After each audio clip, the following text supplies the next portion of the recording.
เส้นทางไปส้มผาถีเนาะส้มธรรมศาสตร์ของไข่วัวพันธุ์สูดอากาศสดๆในยามหนาว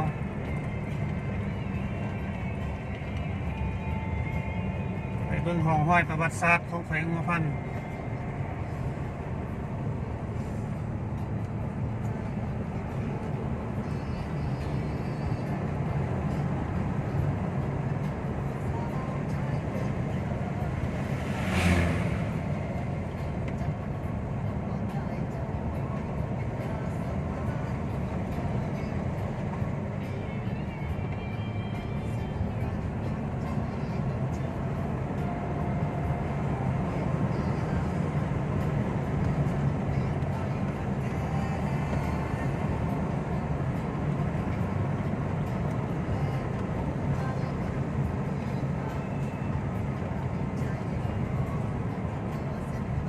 ทางคดอะเนาะ เขากองแห้งโคตรเก่าเนาะ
4 นาทีเพราะว่าเราได้หมด4 นาทีแล้วได้ละ